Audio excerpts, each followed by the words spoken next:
what a lovely day in the neighborhood. I sure hope a giant monkey doesn't come along to mess it all up.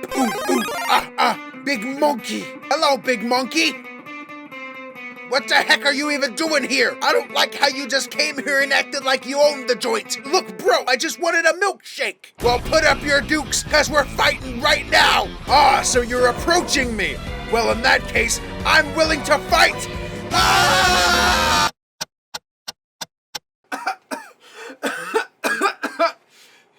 Guys, who's gonna clean up this mess? Son of a gun, monsters, man, Jesus. So one of the biggest movies featuring some of the biggest big monster people is finally here. Some people say it's the biggest movie release of the year, pun completely intended. And I, for one, was super excited about this because after the last Godzilla movie, I was like, oh my god, I want to see the big lizard fight the big monkey. And of course, I went into the movie with my own theory, so I was like, is it gonna be right? Now listen, there are no spoilers for Godzilla vs. Kong, alright? I'm not the kind of guy to spoil movies. And honestly, I don't even plan on talking about the movie in great detail. I just kind of use it as a springboard for the topic of this video. But Joe, what is the topic of this video? Well, honestly, I wanted to use this video to talk about a couple of different things. On one hand, I want to talk about the ridiculousness of monster movies and what in the world is going on in the behind the scenes stuff. And I also want to touch upon movie theaters because movie theaters are freaking epic. Joe, those are such weird topics to kind of have in one video. Well, listen, are you going to watch the video or not? Well, I don't know.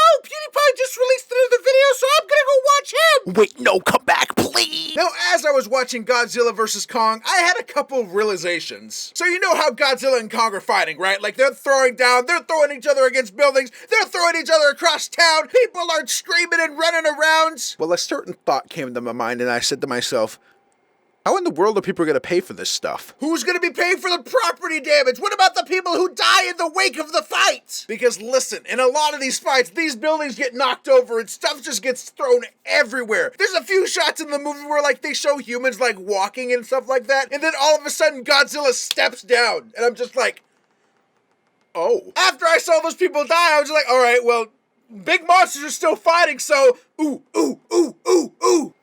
Ah! Jerry! Monsters! Let's go! Now look, I'm not talking about the morality of the situation or if Godzilla or Kong should be blamed for everything happening. But I gotta say, there's a lot of freaking collateral damage in these movies. And a lot of these skyscrapers do not look cheap. A lot of them have like neon sidings, like 1,000 stories on them. The building's almost as tall as me. Has that ever been touched on, or has there ever been a YouTube channel that like looks at like the property damage of these kind of movies? Because not gonna lie, I would watch that because it just seems like such an interesting topic, you know what I mean? But you know how a lot of these movies try to get you to care about the humans and stuff like that? Like there's a human plot line with like daughters and divorces and stuff like that. Well, do you go into a movie like this wanting to see humans, or you come here looking for the big monster fights? For me personally, I'm all about the ooh-ah-ah. But you know, you always see the movie reviewers and they're like, oh, I can't believe the human plot point was just so stupid. Oh, I can't believe they didn't have very much characterization in this human villain. And then all of the Godzilla and Kong fans are just like, what are you, freaking stupid? I don't give a crap about them. Big Monke. Then the movie ends up getting like a 7 or something.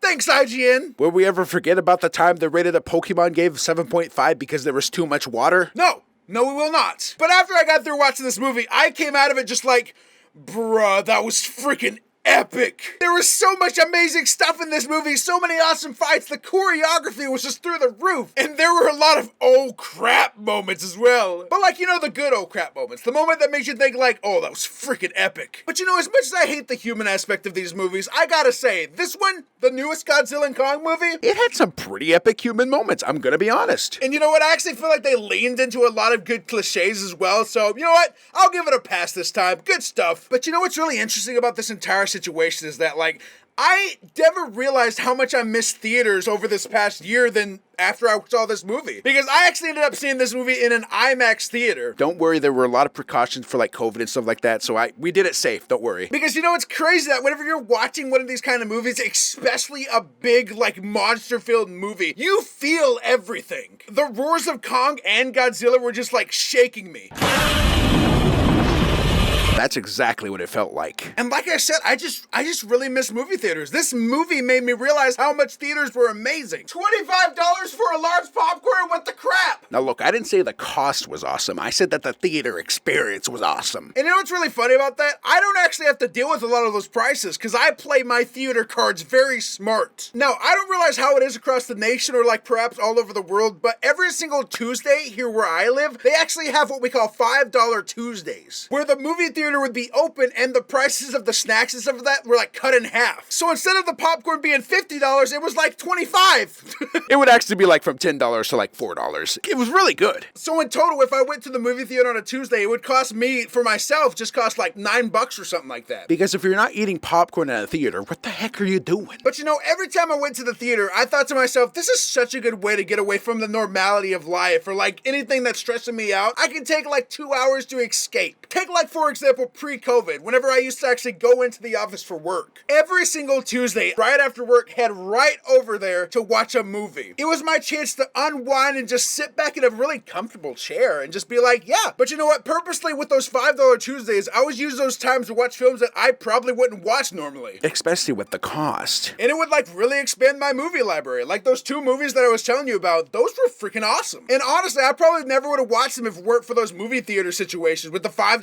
Tuesdays. With the cost of stuff like this, I don't think movie theaters are realizing that they're like keeping people away from these awesome films. And people don't actually realize what movies they're missing out on until they come out on Netflix like 5 years later. For a theater to make a ticket $16 and to make the popcorn like $12 with a drink is like $18, it's like, what? Going to a theater without something like this is like $40 per person. Now, I want to see a movie badly, but I don't know if I want to see it that badly. Man, look at all this stale popcorn. Wow! And you know, speaking of the movie theater concessions, like, it's really funny that I bring that up because honestly, I remember bringing in my own food and stuff like that when I was little. Like, me and my family would go to the movie theater. We would not actually buy a lot of the stuff from the concession, but we would like sneak stuff in. Look, I don't feel bad about it. Y'all are charging $20,000 for a freaking can of licorice. I can bring stuff in. I'm paying my ticket. Watch, I'm gonna get arrested for even bringing this up because it's gonna be like theaters are gonna see me and be like, oh, that guy. I can't believe Jawunleashed would do this. Look, the reason we did it is because popcorn is like so much money. What do you think, we're rich or something, theaters? And you know, I actually remember one specific instance when I stuck it in and like I had a jacket on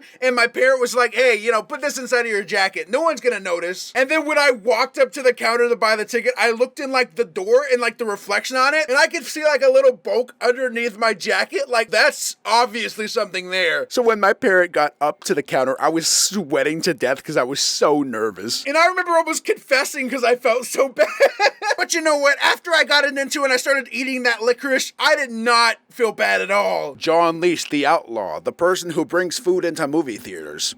Everyone does this. I never realized it was such a common occurrence, but yes, so many people do it, and so many people still do it. And you know what? I actually feel like movie theaters don't really care. Like, it's obvious that so many people do it, and they can't really stop it. Like, of course they have the stuff on the window, and the policy of the theater is like, oh, you can't bring outside food or drink. But are any of the employees really gonna stop you from bringing it in? If you're not, like, flaunting it, or if you're not like, I got some Pepsi in this bottle, look at this Pepsi I brought from outside, ha ha ha ha ha. I mean, should we stop him? No, I think he's fine. I'm walking into the theater. I would never do something like that. I would never do something as heinous as sneaking in any sort of snacks or anything into a movie theater. Not at all. Yeah, I don't think that employees at theaters get paid enough to care. But yeah, that's all I gotta say for today, y'all. I saw Godzilla vs. Kong and I miss movie theaters.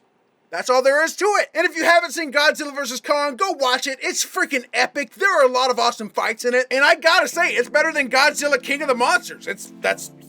Basically, it's epic. But yeah, what do you think of movie theaters? What has been your most epic experience with movie theaters? Let me know in the comments down below. Thank you so much for watching. Hit that like button and hit that subscribe button and be on the lookout for some more epic videos to come in the future. If you're already subscribed, consider becoming a member by hitting that join button down below. Or if you'd like to check out my epic merch, consider hitting that little I button at the top right of the screen. It'll take you to my Teesprings merch shop. And you can dress for success. Or at least dress for an awesome party. I don't freaking know. But yeah, thank you all so much for watching. I hope you enjoyed it. See you on the next one. And of course, you all stay awesome.